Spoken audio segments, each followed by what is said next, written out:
Policy Direction 4, Leadership, supports all the other policy directions.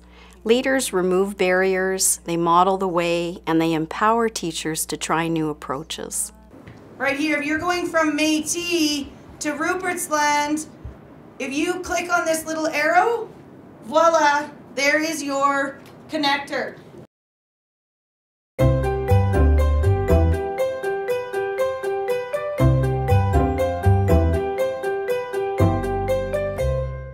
So how I inspire creative and exciting opportunities for my staff, first of all, to build awareness, so get them to see what's out there. And second of all, our teachers are unbelievable across the province, and they're no different here in the school. They have amazing ideas, and when they come to you with those ideas, you say yes.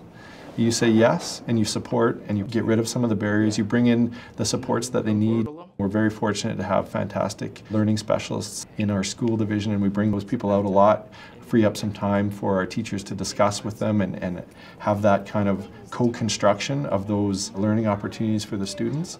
But I think the most important thing in that whole process is that to create a culture of innovation in your building, you need to be able to have a yes culture, where you say yes, and then you figure out how you're going to make it happen after that.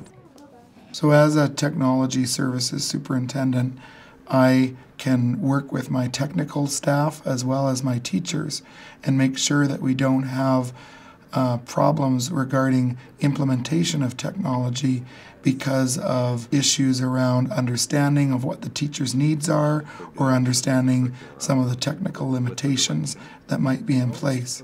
By working together with our IT staff and our educational staff, we are much more successful at implementing technologies that build excellent learning environments for students.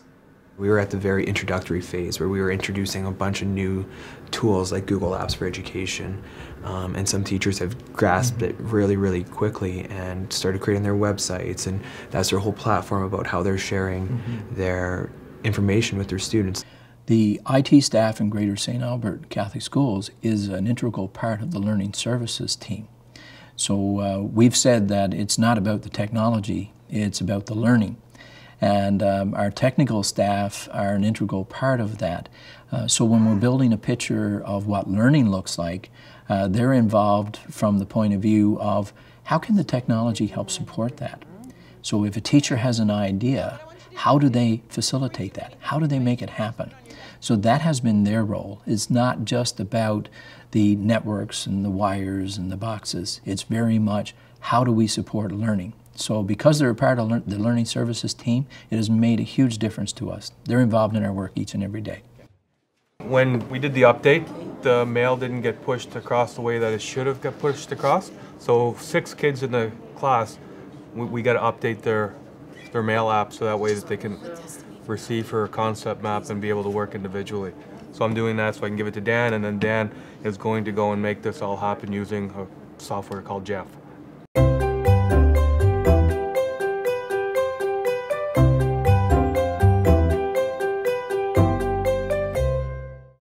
The Learning and Technology Policy Framework is inspiring school and system leaders to look at their policies and practices. For example, looking at ensuring that technologies are being used wisely by students. And so we really focused on digital citizenship. Not even just appropriate use, but commendable use. At the beginning of every school year, we always go over our digital expectations. And throughout the year, we have presentations by outside groups from the local city. They have a youth sector that comes in, police officers, this kind of thing. Teachers spend time on digital citizenship concepts when they're introducing a tool for the first time. So they're making reference to when we use this tool, what types of behaviors and expectations do we have to keep in mind? What kinds of privacy issues might we need to keep in mind? And how do we use this tool effectively and responsibly? I've learned now to never disclose any of my personal information online because some of it can be used in ways in which I didn't intend. We have high expectations of students in their use of technology, and so as leaders, we have to model the way. My vice principal always has her iPad with her. When we're doing something cool, she takes pictures and videos. The vegetables. I think how you inspire others to do that, to use technology in meaningful ways, is you use it in meaningful ways. And you provide examples of how it can be used in meaningful ways.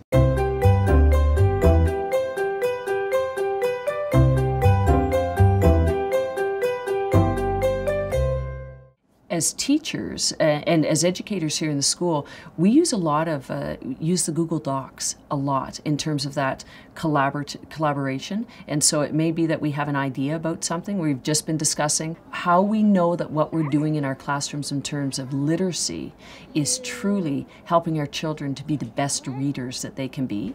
And so just this morning, we started a conversation about it, and those notes have gone onto a Google Doc, so teachers can go in at any time. When they have an idea, they can go in and throw in a different idea in terms of brainstorming.